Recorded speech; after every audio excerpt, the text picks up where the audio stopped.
most of the Asian markets, actually all of the Asian markets, which are trading with cuts this morning. For the Nifty, the near-term resistance is at the 20-day moving average. That is very close by. We are at 21,150. This is at 22,217. Our both small and mid, our portfolio are fairly liquid.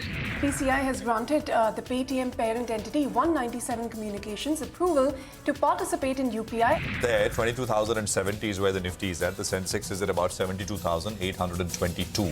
We are now further building on that strategic commercial collaboration with Eris Life Sciences. Top two are some unknown entities there, one of which is future gaming and hotel services. The tests essentially talk about how long it will take for any particular mutual fund scheme to liquidate. Once again, the advance decline ratio is under pressure. Liquidity numbers are out, and of course funds are very liquid because we've always been very careful about liquidity. The petitioners are arguing that using this unique serial number, one can associate individual bonds to individual parties. It is another day where we're seeing pretty significant cuts come through.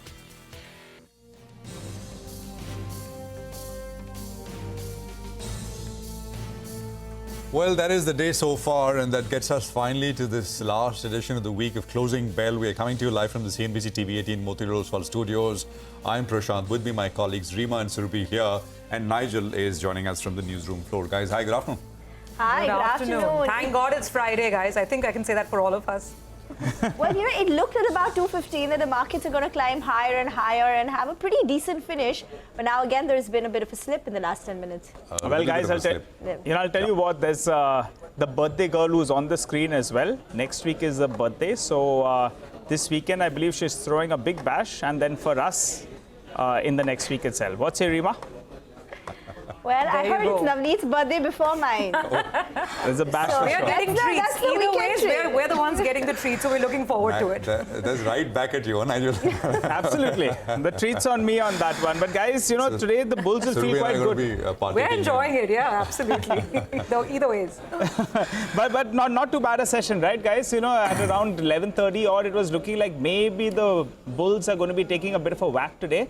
But there has been some improvement. Breadth of the market not too bad. Seen a bit of a defense of that 50 DMA on the Nifty itself. And the Nifty bank is back closer to around the 50 DMA. So par for the course, I would say. The Bulls will want to play out a couple of sessions and then hope they can make a fight back and head towards all those all-time highs. What's it? A bit of an up and down kind of a session, actually down and up, maybe the better kind of description. And actually, the small cap index, we should put that up and begin there, because that is, I think that was in the green, back in the green. It was down seriously at 1.7, 1.8% lower, and the small cap index is now flattened out, absolutely. So 3 points, so practically back there. So that's actually good to see. And this is basically where the problem has been, the bulk of the selling has been. It's not the Nifty, not the Bank Nifty. It's been small caps, and the recovery there is a good way to close the session out if we do that. Nifty is also, by the way, recovered. The last I checked, about 100 points from the day's lowest point. Okay, it's come off a little bit, which means about 75 points. Still off the lows on the Nifty as well. And PSU stocks, that continues to be a bit under pressure, but that perhaps also is because, the weight of OMCs in some of these indices, right? And OMCs have given up, have also pulled back. I mean, HPCL, for example, at one point was down 11%. It's recovered about 5% from the day's lowest level. So overall, I mean, there is a bit of a lift which one is seeing, and hopefully maybe that picks up a little bit over the next 60 minutes. Rima. Hi, but just to put the tally for the week on board right now, the Nifty is down close to about 2% this week. The mid-cap index is down 4.5%. The small-cap index is down nearly 6%. And this is despite the recovery that we've seen intraday.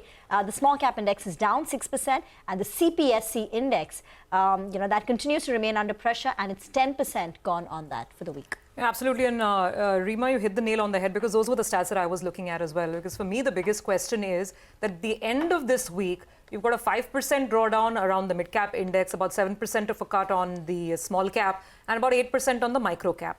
Are we done, or are we not yet done? And whether this will continue to be a volatile, choppy ride as we go forward, that's really the biggest question for me. And the second question is that even for the Nifty, today, of course, you have ITC once again batting, but you don't have signs of very clear confidence in leadership, at least the way I've seen the tally play out through the course of the week. I mean, you have some of the other batsmen coming and rotating. One day it's an Infosys, one day it's an ITC. one particular day it's an HDFC Bank, but there is no consistent leadership that seems to be emerging right now. So I don't want to be bearish as we get into the weekend, Nigel, but I think these are still some legitimate concerns out there till we start getting stability, more sanity, and clear leadership by one or two or maybe few sectors of the market. Well, that's right. I think, the Bulls will be happy. At least you can play out these sessions. Sometimes, the pitch is moving around too much. There's too much of dew in the pitch, so you just want to play out a couple of sessions, hope for the pitch to, settle out a little bit, and then you would like to play your shots. I think that's sort of a scenario we are in right now. Because take a realty index. Things are looking beautiful out there, right? Everyone's talking about strong demand, price increases, everything looking good. But in the last few days, the biggest casualty actually has been the realty index. The last 1 week chart, if you pull up for the realty index, you'll see there's been big selling out there. But in today's trading session, it's trying to claw its way back up. And even earlier today, you had Oberoi Realty that was down closer around 1.5%. Now that's trying to fight its way back. Godrej Properties as well. Now that's up closer around 2.5%. So some kind of bottom fishing is what we're seeing on some of these stocks after the kind of correction that we've seen on the index itself. But let's talk about the Nifty. Mitesh, good afternoon. Good to see you in. And now before we get into the weekend, what's your view about today's session, particularly on the Nifty and the Nifty Bank? The Nifty has defended the 50 DMA till now. Your take. Good afternoon. So I think, level-wise, 21,900, 920 is coming into play. I had penciled in 21,950. It's nearly the same level. But I think, my only worry is that the structure is still negative on the daily charts, while on the intraday chart is getting close to oversold. So slight dilemma, whether we'll break this immediately or we'll have a bounce back and then eventually break it. For the time being, what we've done is we have taken, some profits off our position. Let's say about 30-40% of the short positions have been booked. And we also trade the stop losses slightly tighter. But as I said, I think, my still bigger bias remains that there's a stronger possibility of us breaking below this 21,900 level and then, heading lower. So for the time being, trading with my short bias, I have right now one buy and one sell call. HDFC AMC, I think, that's given a good pullback and now it's trying to reverse after that pullback. That's a buy with a stop at about 37.50 and a target of 39.90 is what I'm looking at, or maybe around 4,000 is what I'm looking at. And Power Grid is something which I would recommend sell. Keep a stop just above levels of 267 and look for a target of roughly around 245 here. Thank you very much for that, Mitesh. Let's move on and get to the details of the latest EV policy, which was announced by the government some time back. Parikshit joins in with the details. Parikshit. Well, on the 7th of December last year, we had reported that the government is consulting top automakers, luxury car makers, even the likes of Tesla and VinFast on a new EV manufacturing policy, which would give incentives in the form of lower customs duties for 3 years for companies like Tesla and VinFast. Today, the Commerce Ministry has come out with this new EV manufacturing policy. It's been formally announced.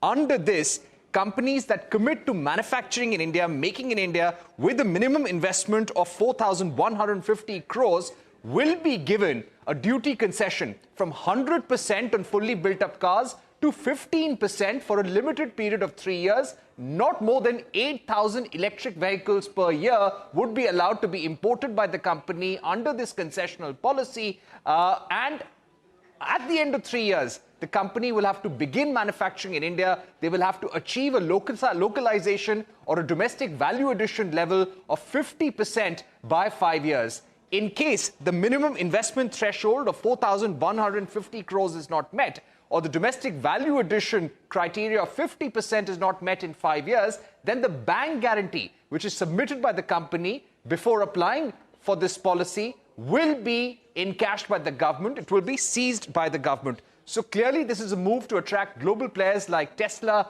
and VinFast. The government has been in talks with Tesla and VinFast for a very long time now. The Prime Minister has met Elon Musk last year during his visit to the United States. Piyush Goyal, the Commerce Minister, had also visited the plant of Tesla in the US very, very recently. And the talks have been happening at the level of the Prime Minister's office, at the level of the Ministry of Commerce and the Ministry of Heavy Industries. This entire initiative has been driven by the Commerce Minister and also the DPIIT Department of Ministry of Commerce over the last few weeks or so.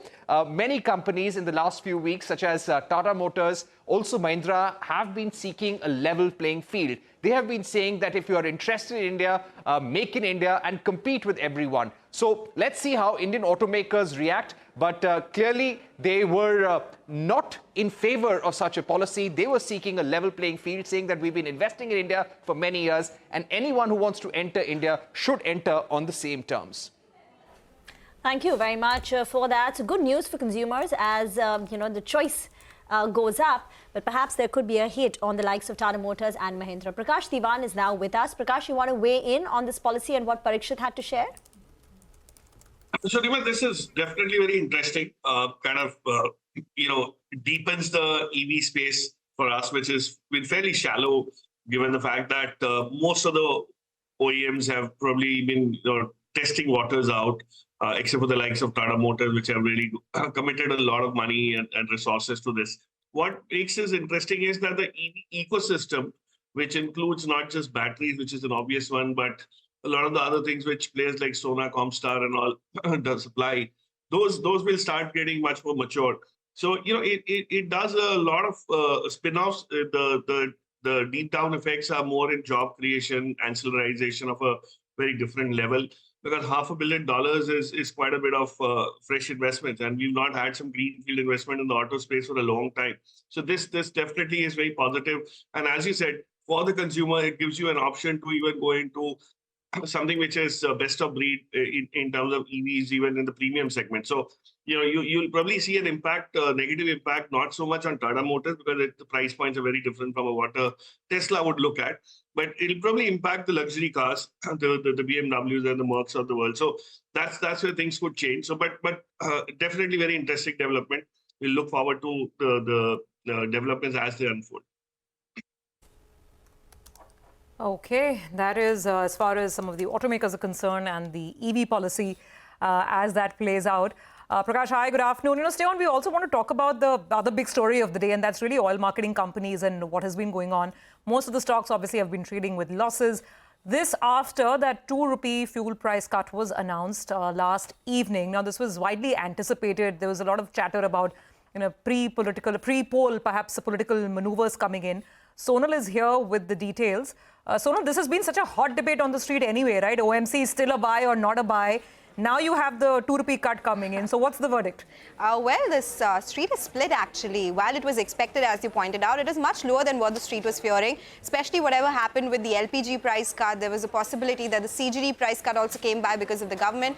But yes, this has come by, and a 2 rupee litre per cut will have an impact on margins. However, Morgan Stanley goes ahead to say that the implied integrated fuel margins, despite this cut, will be 30% above the average. The refining segment also continues to be very strong. So they see that this will not have a major impact. What CNSE says that the announcement of a 2% cut in retail price will lead to de-rating of the stocks. They continue to maintain their sell, and they downgraded these stocks in January. Citi says while their cut could hurt the medium-term sentiment because there would be a margin hit, they are viewing any meaningful pullback as a medium-term buying opportunity because they still think that the valuations are reasonable and there are growth triggers going forward. MK says a 2 rupee litre per cut on OMCs will hit the margins by 1.6 to 1.7 rupees per litre, which is on an average. But they also think that it would be a buying opportunity if these stocks fall a lot. But the risk going forward will be an increase in crude oil prices. They have been increasing in last couple of trading sessions, so that would be a big risk. But yes, this is a big overhang that has been done away with. But the tick that we are seeing today is something which is because of the impact of the margin cut that has come by. HPCL tends to be seeing the biggest negative because they have the highest exposure to marketing segment. Okay. Okay, got that. Thanks, Sonal, for the analysis there. Let me toss that back to Prakash. So, Prakash, now what do you think? It's happened, but it's a 2 rupee cut. It's not like a 5 rupee slide. So, therefore, the debate gets only more intense. There are those who say that these are, very high levels of projected sustained margins. And there are those who are saying that, this is actually not as bad as feared. So, maybe still a good call. Which camp are you in? Oh, absolutely, Sulbi. So I'm happy Sonal started off by saying the street is split on this, and I am from the camp that believes that any softness in prices because of this reaction is an opportunity for people to buy. Look at where they stand in terms of margins. It's been so many months that you didn't have this price cut, and they've been sitting pretty on those margins. And what's interesting is that as crude prices go up, the GRMs in absolute terms will also start helping them. So it's not that 1 rupee per liter is going to be very impactful, 1.6, 1.7, whatever the estimates are. But you also make up quite a bit of that from the GRM enhancement. So there is very clear set-off, which means that they're going to be fairly insulated in spite of this 2 rupee hike, which, as you rightly said, is very minuscule. The other thing is, look at where they trade. I mean, IOC, for example, which is what I like because it has refining as a significant contributor to its revenues. At this 2,25,000 crore market cap, it's not even 5 times price earning on a trailing basis. Okay, so if things were to continue looking up and GRMs continue to go up, revenue keeps on getting maintained at this level, I don't see any reason why you would really doubt their ability to still create value. And the asset base that they've created, and if any optionality in terms of hydrogen, EV charging infrastructure, there's so much that's still kind of in the works. I would not believe that these are coming crashing down. In fact, it's a great opportunity because of the market sentiment today. Had this news come in about a week back, so we probably wouldn't have had any negative reaction on these stocks. But if you're looking at accumulating something which is PSU, something which is irreplaceable, and linked to the growth of the economy, you actually could probably do that today with IOC and all. So I'm not too bullish on HPCL for various reasons. As I said, it's more marketing dependent, less refining. But IOC probably makes the cut for sure in this whole pack. Now, Prakash, I totally take your point. This market sentiment and positioning is such a huge thing, guys. He's right. Like, had it not been for this mid-cap correction, for all you know, these stocks would have been rallying, thinking the cut is less than feared. But, that's the nature of the market. Nigel, over to you. Well, that's right. I just want to point out a few stocks on the broader markets as well, because some of those stocks that got clobbered in this week, they're bouncing back. Pull up Hoodco. The intraday chart should come up for you in the screen. That stock has moved up. There was some regulatory action against South Indian Bank, but pull up the intraday chart out there. That stock as well is seeing a good rebound. And from the railway space, you have Ircon that's seen a bit of a bounce. So a few stocks, that have got a hard knock this week. Some of them down between 8 to around 10%. They are bouncing back as we speak. But the one that's been a big underperformer over the recent past has been Paytm. The stock, though, is up in today's trading session after the National Payments Corporation of India approved Paytm owner 197 Communications participation as the third-party UPI application provider. Ritu is here to tell us more about that and also what a brokerage is making of the same. Ritu. Well, NPCI has granted 197 Communications approval to participate in UPI as a third-party payment application provider under a multi-bank model just ahead of today's deadline for Paytm Payments Bank to wind down its banking activities. There are 4 banks that will act as payment service providers: Axis Bank, Yes Bank, HDFC Bank and State Bank of India. And separately, NPCI has also said that Yes Bank will be acting as the merchant acquiring bank for existing and new UPI merchants for 197. For Yes Bank, this presents a significant benefit. To begin with, we understand that Yes Bank is likely to maintain the escrow account for Paytm's online merchants along with Axis Bank. Apart from this, Yes Bank will exclusively manage the escrow account for Paytm's offline merchants is what we understand. So 1, it is going to earn fees for settling the transactions. Number 2, it gets access to the float in these merchant accounts, which can be then deployed to generate additional income. And number 3, the bigger benefit of being able to cross-sell financial products like loans to these merchants. So in a way, Yes Bank is a huge beneficiary from RBI's action against Paytm Payment Bank. For Paytm, with all of this churn, customer retention, that is going to be the key going ahead. Now, Morgan Stanley says it will watch out for updated commercials as Paytm Payment Bank's business moves to other banks.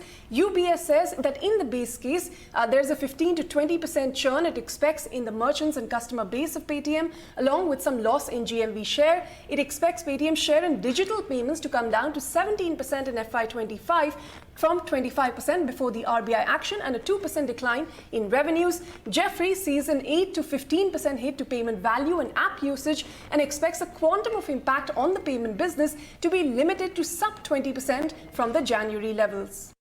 Okay, all right. Thanks a lot for that, Ritu. Prakash, what do you make of it? So, all these numbers aside, this conjecture aside on how it can continue doing the UPI part, I think it's still not going to be yielding any revenue to them. This is a business that in the first place was always not profitable, and hence they had to set up the payment bank and start looking at other optionalities on the lending side. So once the bank is out, which seems very clearly imminent, I don't see what's the revenue model that Paytm would win. So this is just like some sort of a respite, that at least the customers will not have to kind of en masse migrate out of the Paytm platform and start scouring for something else. But to the company, I haven't understood what's the benefit except for this respite or a closure, which is probably soft landing of sorts to this entire saga. I still don't like that idea of buying into it just because there's some a respite in a business that doesn't make money.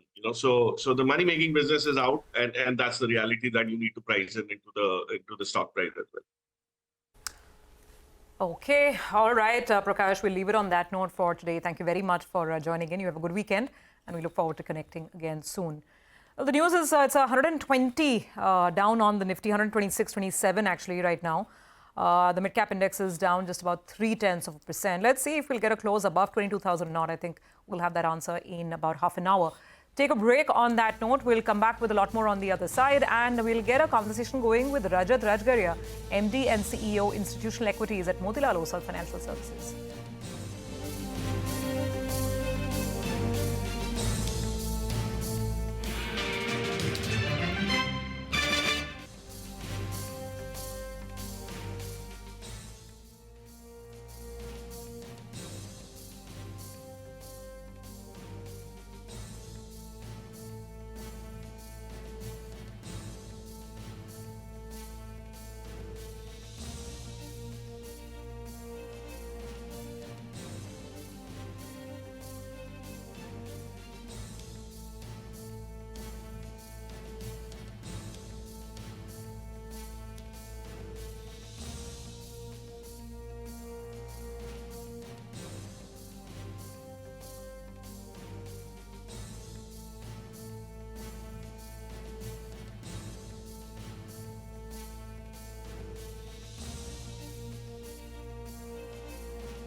Okay, nice looking screen, decent bounce, 100 points lower is all that the Nifty is trading in terms of the cuts. With 22,027 is where we are at 100 points off the lows of the day.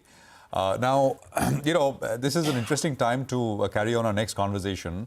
And this is from the 9th Motilal Oswal India Annual India Ideation Conference, which basically kicks off this coming Monday. I mean, the conference at Motilal, the Ideation Conference will run over 2 days, Monday and Tuesday. And ahead of that, we have Rajat Rajgaria, Managing Director, CEO, Institutional Equities at Motilal Oswal Financial Services with us. Rajat, it's always great to see you here on the channel. Appreciate your time on CNBC-TV18. And, typically, from what I understand, Rajat, this is a conference where you ideate and look at sort of picking mid-caps, small caps. I mean, that's the part of the market where this ideation is focused on.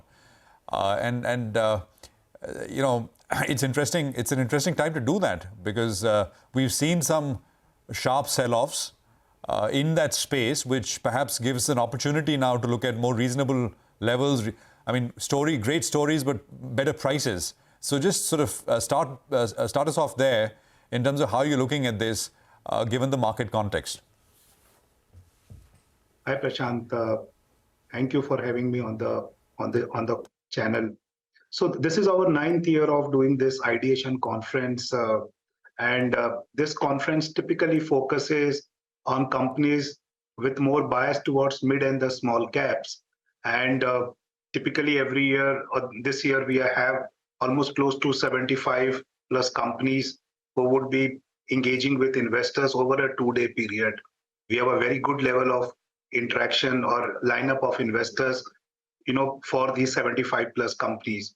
And you rightly mentioned that, whenever we plan the events, we don't take view on the markets. The conference is a platform where businesses are being discussed. Stocks can always be up and down. When they are up, they are exciting. When they are down, they are interesting.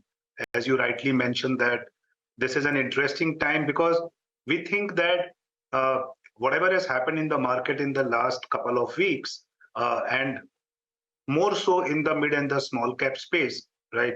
Businesses are only getting better and poised for a better growth.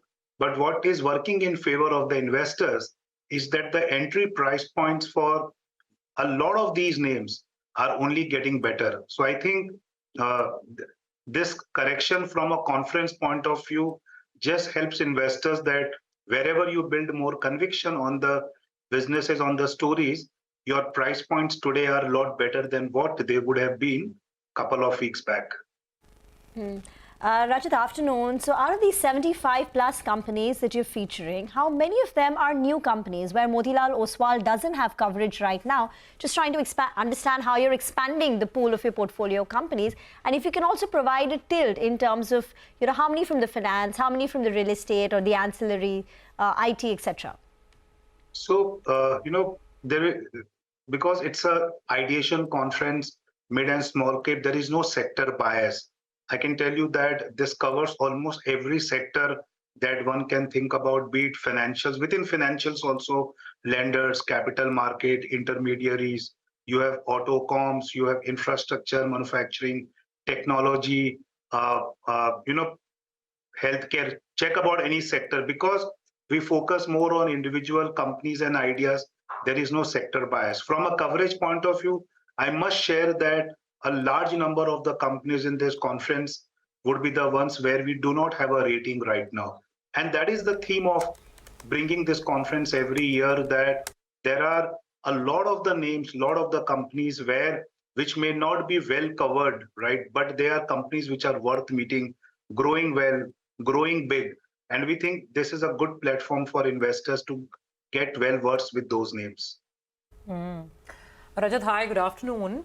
So while obviously this is all bottom up and it's all very specific to individual companies, promoters, etc., but can you give us any broad trends in terms of your areas of interest where you're looking very carefully with that magnifying lens? Because in the recent past, pockets where there was, let's say, EMS, electronics manufacturing, or even defense, or, we've seen the whole PSU move play out. So a lot of these places have already seen a very, very hectic rally, so to speak. And that's where the correction is also coming in. So how would you tie that in, and which are the specific themes that still hold a lot of interest for you? Yeah. So, when I was on your channel a few months back, we discussed in details about several themes. I must share that all those themes remain intact. While they have rallied a lot from there and they have corrected also in the last few weeks, I'll come to the correction later on. But to those themes, I just want to reiterate that our themes largely remain unchanged. And if I can sum up those, we have been a big bulls on the entire travel and tourism that we have been running for the last 2-3 years. I think this space is only going to get larger, more organized, and more wealth creator in the markets. Second, this entire financialization of savings, which we have been seeing expanding through multiple players in capital markets, not just brokers, not just AMCs, not just other intermediaries. Some of these may have seen again good corrections in the last couple of weeks. But let me tell you, the broader story next 1, 3, 5 years remains as firm as they were when we last spoke. Third, I think manufacturing is yet to fire. We can definitely see stocks that have rallied very well in the last 1 year, but I think the best is ahead for this space. Coming on the correction, I think we are right now quite focused on how much stocks have corrected in the last 1 week or so. But I think whenever stocks go up 2x, 3x, some bit of correction is always good. I just wish that you see valuations becoming little more reasonable for the stories or the themes that you want to play. And this phase of price correction along with some time correction will allow investors to position well. Okay, all right. Hi, Rajat. Request just to hold on to that thought. We have some comments coming in from the IOC CMD, which is coming in from my colleague Sapna. She's saying that, in fact, the LPG, petrol and diesel price cuts are unlikely to impact the bottom lines out there. So, I think we'll get some of those comments that are flashed for you on the screen. For the time being, the stocks are under pressure. But just keep an eye out on IOC. We have some comments that are coming in there, which our ticker team will put out for you on the screen as well. But Rajat, hi, good afternoon. Nigel on this side. And I want to compliment you actually on two calls. One is on the PSU theme that you all have been quite bullish on. I think the preference was PSU banks in comparison to the private banks. And the other one was the travel and tourism theme that you were talking about. I think Indian hotels was another big pick. As of now, which way would you tilt? That PSU bank theme worked out well, but at current reckoning, would it still be PSU banks over private sector banks? And from the travel and tourism theme, are the hotels the main play? Well, I think almost all the themes that we spoke last, right, they still remain to be our favorites. I think PSU banks, this is a kind of a cycle for this PSU banks that at least I have not seen in the last 20-25 years. You are staring at a growth cycle with a pristine asset quality. And despite the rally that you have seen, on an average, most of the top PSU banks are still around closer to 1.1 time book. I think there's still a lot of money to be made for people who can hold them for the next 2-3 years. Travel and tourism, I think hotels is the one where the big brands are present and they are going to leverage and improve their ROEs a lot. You have aviation, but the play is limited just to one company. Plus, I think over the coming times, you will see lot more listings coming into this travel and tourism. Whenever a sector becomes big, in this market, in this cycle, you are seeing options being played out through multiple new IPOs and multiple larger floats. I think in the coming months, coming years, you will see this space getting very large for investors to put more money in. Okay, no, absolutely. The other space is capital market plays, right, Rajat? Again, something that you guys have sort of spoken about vocally and espoused your liking for that space. There are so many kinds of capital market plays, not just brokers who were listed earlier. Now we've got, CAMs, you've got, of course, broking companies, you've got wealth management companies, you've got an exchange, and so on and so forth.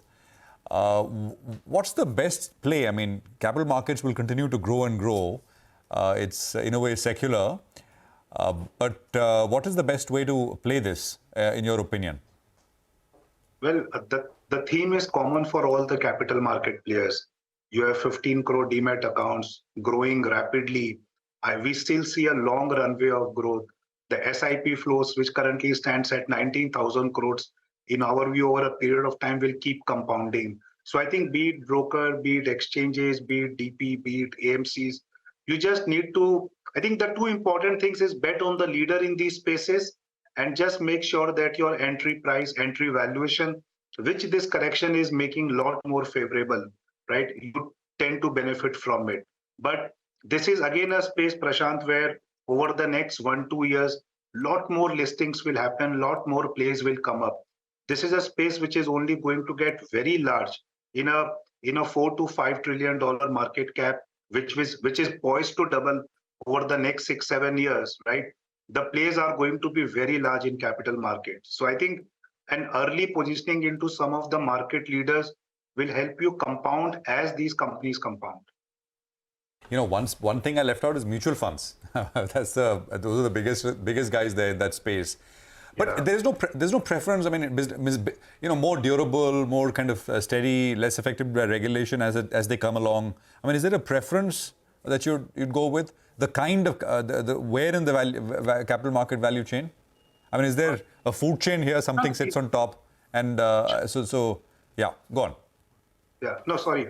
So, in the entire capital market space, in each segment, you don't have too many players also. In AMC, maybe you have 4 players listed right now, but a lot more listings will happen in the next 2 years. Brokerages also, you have just 3 or 4 players who are listed. Lot more should happen. So I think the theme itself is so powerful. You can pick your own bet, but important is wherever there is a market leader, and especially if in segments where suppose you have duopoly or 3-player market, the share of the growth pie for the top 1 or 2 players can be very sizable. They will get a premium multiple. One just needs to keep finding to ensure that your entry price or your buying valuation is very reasonable. Rajat, are you a bit worried about the recent regulatory action on particular NBFCs hurting the sentiment for the entire NBFC sector? Will this extend to other, companies in that area? Is that a bit of a worry for investors now that let's wait it out to see what, if more regulatory action is going to come before they pump in more money? Well, there are 2 things to it. One is short term. People definitely try to, extrapolate from one space to another.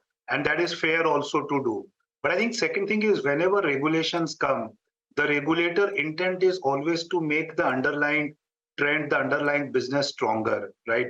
And we have seen over the last 1 to 2 decades, the lending business, be it banks or be it NBFCs, the regulations have always made the sector more stronger.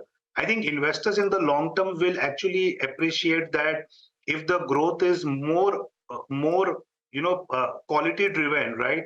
The valuations of the people who are valuations of the companies who are going to benefit from this will actually expand rather than contract. Short term, of course, you will have noises, but I think long term, the players who are doing the businesses in the best regulated quality manner, their multiples will only expand. Thank you very much for that, Rajat. We look forward to getting, the snippets of your, some of the key takeaways that you've had post the ideation conference. Have a good one. By the way, the Nifty is now back. The Nifty slipped close to about 100 odd points, but there has been a bit of a recovery in the last 10-15 minutes. We'll slip into a very short break. We'll get you a check on what dealing rooms are saying in our segment D Street Chatter. We'll also get you a few BTST calls from our experts.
Welcome back. You're tuned in to Closing Bell. You're on CNBC-TV18 and we're coming to you live from the Motilal Oswal newsroom here in CNBC. Well, keep an eye out on the markets. You know, one of the reasons as the markets has moved down a little bit in the last few minutes is because ITC has slipped.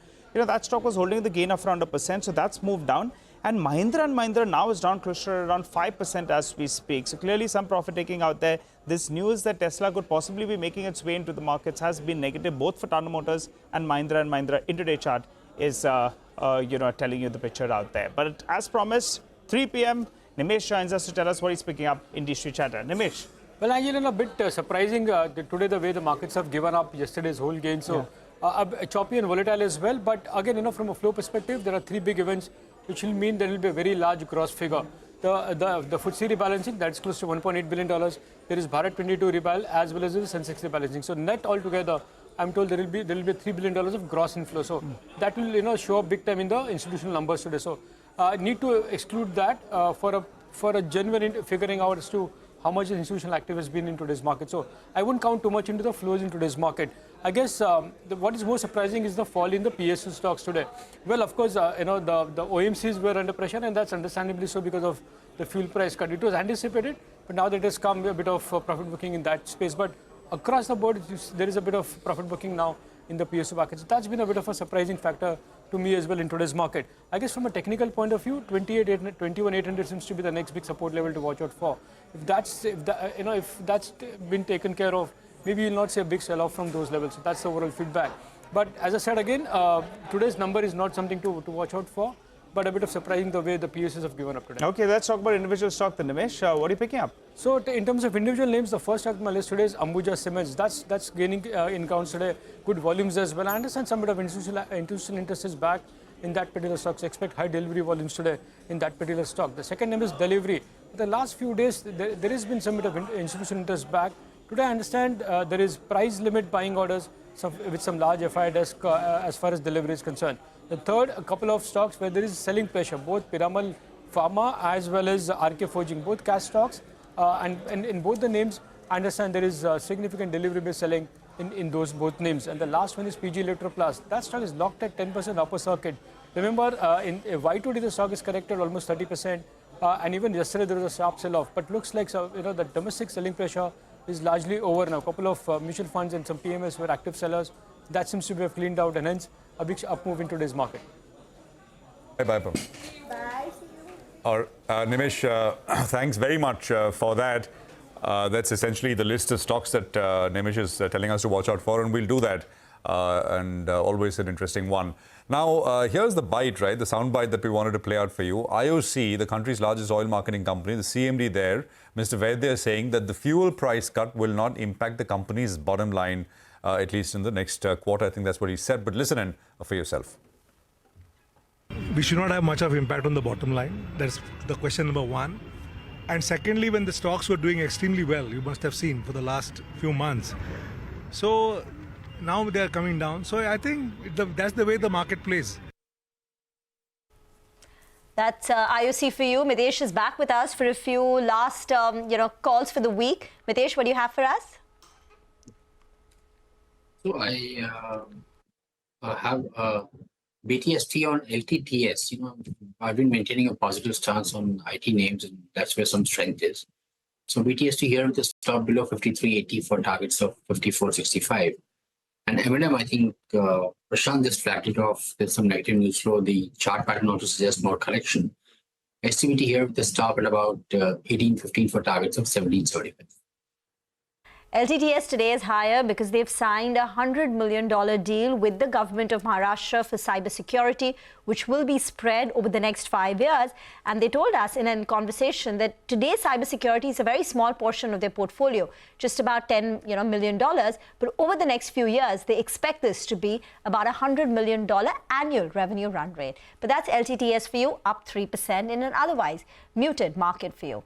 Mutual funds now have started releasing the results of SEBI's stress test, with industry-wide disclosures likely to come in, more of them come in by the end of the day. Surbhi is now standing by at the big wall with the details. Surbhi. Well, it is indeed a whole new paradigm for investors looking to invest in mid and small cap funds. Prodded by the market regulator, mutual funds have started releasing the results of stress tests that tell investors how quickly they can expect to get their money back in case of market volatility and heavy redemption pressure. Not just liquidity, mutual funds will also be making additional important disclosures about portfolio concentration, which will give investors another critical data point that must be considered before making an investment decision. Now, this move towards more disclosures comes after the surge of inflows that we saw in mid and small cap funds over the last year. And the numbers are there for you. October was a high. Small cap funds drew in close to 4,500 crores in the month of October. Now, the results of these tests will actually reveal how long it will take for a mid or small cap mutual fund scheme to liquidate first 25% of its portfolio and then 50% of the portfolio in case it gets heavy redemptions. Now, a stress scenario is being defined as one when a mutual fund can account for only 10% of market volumes, but when trading turnover is actually 3 times the normal. Now, let's analyze some of the results, starting with mid-cap funds. These were the initial ones that came in, so I was looking at them. So these are the 2 tables we must consider. The number of days it will take for these funds to liquidate their portfolio. Let's take a case of a 50% liquidation. Now, we can see for a fund like Edelweiss, which is a relatively small-sized fund, it will only take 2 days to liquidate. For Aditya Birla Sun Life's small-cap fund, the number is 4 days. If you go down and look at the larger funds, for instance, Axis, where the AUM size is in excess of 25,000 crores, then the number of days it will take to liquidate the fund, that is the mid-cap fund, is 12. That's 50% of liquidation. Now, let's look at the small-cap space and see what the numbers are looking like for some of the small-cap funds. Once again here, the smaller size funds, whether it's Edelweiss, which is about 3,000 crores, or the Motilal fund, the liquidation period is smaller, just about 3 days or so. But the moment the size gets larger, it's but natural that the time taken to liquidate will be more. Look at Axis. 19,000 crores of AUM and 28 days for liquidation of 50% of the portfolio. And likewise for Quant, it's 22 days where the AUM size is over 17,200 crores. Now let me come to some of the additional important disclosures which MFs will make. The first of these is portfolio concentration. Mutual funds will now be revealing the percentage of AUM held by the fund's top 10 investors. Higher the concentration, higher the risk in case of any of the big investors decide to liquidate their holdings. So some of the examples are there for you. In this case, Motilal has higher concentration with 12% of top 10 clients. Mutual funds will also be disclosing the concentration with respect to market capitalization. That is how much of the fund's portfolio is large cap, how much is mid caps, and how much is small caps. A high small cap concentration generally spells lower liquidity versus a mid cap or a large cap bias fund, with liquidity increasing as you, of course, go up the market cap ladder. So just, talking about concentration over here, we can see that in this case, if you look at some of the funds, then the large cap exposure is pretty high for the Quant small cap fund. Within the small cap fund, it has a large degree of large cap exposure, whereas some of the other funds, the small cap exposure, for instance, for the Aditya Birla small cap fund is pretty high. 82% of the fund is actually pure small caps. So along with these disclosures, MFs will continue to report volatility measures such as standard deviation and portfolio beta. Investors can also assess the overall portfolio valuation via the trailing 12-month PE, which will be disclosed along with the PE of the fund's benchmark index. Experts advise evaluating all these parameters together: liquidity, portfolio concentration, portfolio volatility, and valuations before taking an investment call. Right. So very interesting sort of detail, and I think one can safely say that the stress tests have not caused any more stress, and there's more information for everyone to analyze, as you said. And I think on a regular basis we'll get this information, I guess, and we'll analyze this. We'll take a quick commercial break here. More on markets on the other side. We have, I think, Hemang Jani also joining in just a bit from now. Stay with us.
Welcome back. Keep an eye out on the screen. A few stocks are flying away. Nava Limited, just take a look at that stock. It's burst up in the last few minutes, and Honeywell is the other stock. So keep an eye out on a couple of stocks. They're taking off in the last few minutes or so. Nava Limited as well as Honeywell.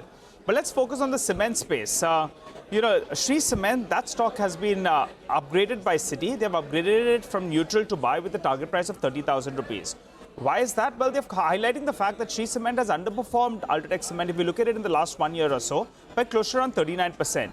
And now they're closing in the valuation gap with UltraTech Cement. So earlier, it used to trade at a big premium, but now it trades at around 16.8 times its forward earnings on an EV per EBITDA basis, which is actually a bit of a discount in comparison to UltraTech Cement. And they're highlighting that in the past, it used to trade at a 30% premium to UltraTech Cement. Even on an EV per ton basis, it trades at a discount. Those numbers come up for you on the screen. And they're saying both of them are going to deliver similar volume growth as well as EBITDA per ton. So that's why they have gone ahead and upgraded the stock. But they're waiting clarity, though, on what the income tax department has to say with regard to those searches that were conducted. They're saying that, in fact, as of now, the quantum suggests a 4 to 5% impact on the market capitalization. Put all this together, Citi is turning a little bit positive on Shree Cement. Hemang Jani is with us. Hi, Hemang. Good afternoon. Good to see you in. What's your view on Shree Cement? Do you think the worst is in the price? The stock has underperformed UltraTech big time in the last 1 year. Good afternoon. It's mixed news come through the, if you look at the pricing pattern, in many pockets, we've seen price cuts being, taken by the companies. Also, we are seeing the crude price go up, and we don't know how long it will last, but typically it may have some impact on the margins. And I think that while Shree Cement in terms of valuations is cheaper, but that's been the case, all across when you compare it with UltraTech. So I don't think that the valuation differential is the only reason why you would want to buy Shree Cement. I think typically, if you see a pre-election rally, some of the cement companies tend to do well. And from that perspective, I think UltraTech and JK Lakshmi are the names that we are comfortable with for let's say, a medium to long-term perspective. Hemang, afternoon. What about a stock like Zomato? It's up 5% as Zepto has introduced a platform fee of about 2 rupees. At least they're testing it out. As of now, Zomato's quick commerce delivery, Blinkit has not introduced it, but there is always a possibility that when its competitor introduces, even Blinkit will follow, and it will just hasten the market's expectation of the profitability improving for Zomato. Is the stock looking attractive because the execution has improved quite a bit in terms of the execution and therefore leading to stronger financials? Certainly, yes, Rima. I think given the way Blinkit has gone about adding new categories to its platform, we do think that it will improve the overall AOV in days and quarters to come by. Also, the fact that now financially the company is doing much better. They have a headroom to really do certain experiments and many formats and categories. And we do think that within the new age platform companies, Zomato surely stands out. Quarterly numbers have been quite encouraging. So we do have a positive view on Zomato, the price target of 190. Okay, those are some of the stocks in focus today. By the way, as we are sort of closing out, interesting move in UPL. UPL is up about 3% on a day like this where it's been fairly topsy-turvy. UPL is now sitting pretty with this last half an hour gain that has come through. Hemang, before we wrap up for today, we've seen results from all of the chemical companies in the quarter gone by as well. Is there anything where you think that there are green shoots where now, because there's a lot of price correction that's happened, right, where prices are attractive, is there anything which deserves some fresh allocation now? Surabhi, everybody has been talking about the pricing being at the bottom. There are green shoots, but the numbers are telling you a completely different story. So I think given the way things are unfolding in China, it would be sensible to stay away from these companies because you just purely can't go by what managements are talking about. Within the the entire universe, I think SRF and to some extent Deepak Nitrite, these are the two better companies. But I think we are still away from a phase where we can say that valuations and pricing scenario is better. Okay, by the way, take a look at this, right? The small cap index is in the green, right? 0.5%. So, 0.25% now. At 5-7 minutes back, was up 0.5%. And you've got the other indices. The Nifty is down 0.5%. The Bank Nifty is down about 1/3%. So, would you call this day a good day? I would say, I would call it a good day. In the sense, because the pain was in the broader market and the small caps are doing just fine. They are, big recovery, right? I mean, almost 2%, 2.5% recovery from the day's low. I think this would qualify as a pretty decent outcome, all told, by 3:30 today. So that's what we have. You know, we played. Sorry. Yeah. The micro cap index as well, might I add. It's up 1% now, so it's flashing the most green on the screen compared to some of the others. So that small cap, which has turned positive, the micro cap index is now up 1%. It's cut its weekly loss from what was about an 8% loss to, I think, about 6.5% down. Yeah. Absolutely, and that's looking even better, as Surabhi is saying. By the way, the oil marketing stocks have also recovered. That comment came in from, for example, IOC is recovered about, not much, but 4-5 rupees. And HP and BP have also actually recovered. BP is the one which has recovered the most, actually. IOC, lesser so. The comment, of course, was made by the IOC chairman earlier on. HP is still under pressure by a little bit. Indiabulls Real Estate is another interesting name, right? It had fallen 200 or maybe fallen into 2 digits as well recently. I mean, 2 days back in that correction, but it's back at about 116, 117 rupees. Any thoughts on, I don't know if you track it or, Hemang, any thoughts? Indiabulls Real Estate? Not looked at this company, Prashant, but surely when you say that the mid-cap index is showing, some green, or the micro-cap category, that's definitely soothing to ears. I think retail investors would feel far more comfortable if we see some stability in the broader market. I see. Okay, got that. I think we'll start sort of wrapping up things as well. Hemang, thank you very much for joining us. It's a pleasure having you with us here on CNBC TV18. And thanks for giving us that perspective. Well, just to sort of count down and sort of close this session out, 140 points lower, 22,000 is where we'll end. So neat, clean, even close, right? And off the lows by a decent bit as well. Nifty Bank will end lower. I think actually, let me just look at the weekly changes as well. So, flat down close, 0.6% for the day. For the week, lower close. The Nifty Bank, 0.5% today, and for the week, almost 2.75% lower. Small cap index ends 0.25% higher, but 5% down for the week. And I think the cap index is also something similar, 0.5% lower, but for the week, about 4.75% loss coming through. So bad week, Friday to Friday for the broader markets, but today, especially on the small cap side, some relief. Was the only sector to close up in the green for the entire week with a gain of 7%. And on the way down, apart from CPSC, Realty too took a. Some of the notable losers today include the oil marketing companies, so HPC. Perhaps the EV SOPs have dented the sentiment around Tata Motors. So these stocks came under quite a bit of pressure, ending at the low point of the day. M&M down.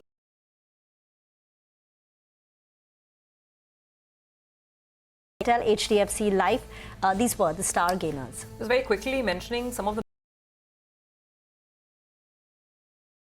Indian Bank, it's ended with a gain of 12%. Look at JNK Bank, 7% as well. Bank of India, Union Bank, some of the PSU names up 3, 4, 5%. So basically, the second rung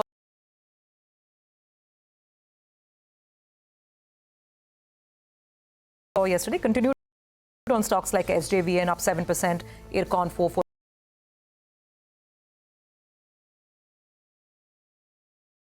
Was where we were earlier in the week. Well, with that, it is curtains on this. Don't go anywhere, because coming up next is our Friday special, Smart Money.